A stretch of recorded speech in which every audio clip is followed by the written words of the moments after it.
வணக்கம் நண்பர்களே. என்னங்க எலெக்ஷன் டேட்டே அறிவிச்சாச்சு.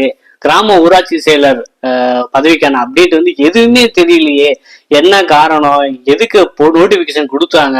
நாங்கெல்லாம் அப்ளை பண்ண நம்பித்தானே அப்ளை பண்ணோம். லிஸ்ட்டும் கொடுத்து இன்டர்வியூலாம் போற டயத்துல வந்து ஹோல்ட் பண்ணி நிப்பாட்டிட்டாங்க. அது கட்டமாச்சு. என்னதான் ஆச்சு எதுவுமே தெரியலையே அப்படின்னு ஏகப்பட்ட பேர் எதிர்பார்த்து காத்துட்டு இருந்தீங்க. ஸோ நமக்கு வந்து பாத்தீங்கன்னா நம்ம நிறைய பேர்ட்ட கேட்டோம், அவங்களுக்கும் சரியான பதில் இல்லை. ஸோ அதுக்கு வந்து பதில் சொல்ல வேண்டுமா பத்திரிகையில ஒரு செய்தி வெளியாயிருக்கு. ஸோ இது எல்லாருமே ஒரு தெரிஞ்சு கொள்ள வேண்டிய விஷயம் தான். என்ன சொல்ல வராங்க, அடுத்து எப்பதான் நடக்கும் அப்படிங்கறத இன்றைய காணொலி வேலை தெரிஞ்சு கொள்ளலாம். நீங்க முதல் தடவை நம்ம சேனலை பாக்குறவரா இருந்தா மறக்காம சப்ஸ்கிரைப் பண்ணிட்டு கண்டினியூ பண்ணுங்க. ஸோ கிராம ஊராட்சி செயலர்கள் இதுக்கு வந்து கேஸ் போட்டிருக்காங்க, சரிங்களா? கிராம ஊராட்சி செயலர்கள் நியமனம் குறித்த அரசாணையை பின்பற்ற இடைக்கால தடை விதித்து சென்னை உயர்நீதிமன்ற மதுரை அமர்வு உத்தரவு பிறப்பிக்கப்பட்டு சொல்லியிருக்காங்க. ஸோ கன்னியாகுமரி மாவட்டத்தை சேர்ந்தவங்க வந்து பாத்தீங்கன்னா கேஸ் கொடுத்துருக்காங்க.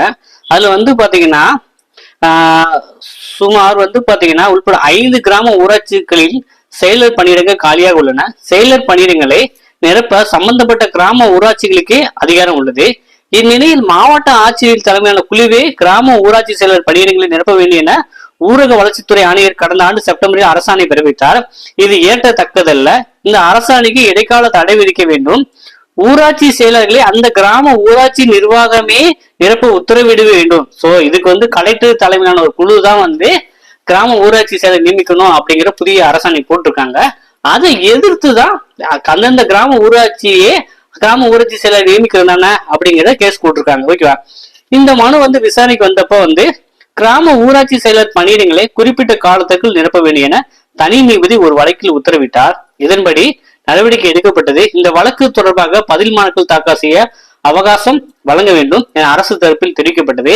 இதையடுத்து நீதிபதிகள் பிறப்பித்த உத்தரவு கிராம ஊராட்சி செயலர்களை மாவட்ட ஆட்சியர் தலைமையில் குழு நியமனம் செய்து வெளிப்பட்ட அரசாணையில் தெளிவான விதிகள் இல்லை. இது குறித்து விரிவாக ஆய்வு செய்ய வேண்டும் என இந்த நீதிமன்றம் கருதுகிறது. இந்த அரசாணை அடிப்படையில் கிராம ஊராட்சி செயலர் நியமனம் தொடர்பாக எந்தவித நடவடிக்கை எடுக்கக்கூடாது என இடைக்கால தடை விதிக்கப்படுகிறது. இந்த வழக்கு விசாரணை வருகிற 27ஆம் தேதிக்கு ஒத்திவைக்கப்படுகிறது அப்படின்னு போட்டிருக்காங்க. சோ அது வரைக்கும் மார்ச் 27க்கு அப்புறம் நமக்கு என்னன்னு தெரிய வரும். சோ மார்ச் 27க்கு அப்புறம் என்னங்க அதுதான் எலெக்ஷன் நடக்குமே, அப்ப என்னங்க பண்ண போறாங்க அப்படின்னா கண்டிப்பா உண்மைதான்.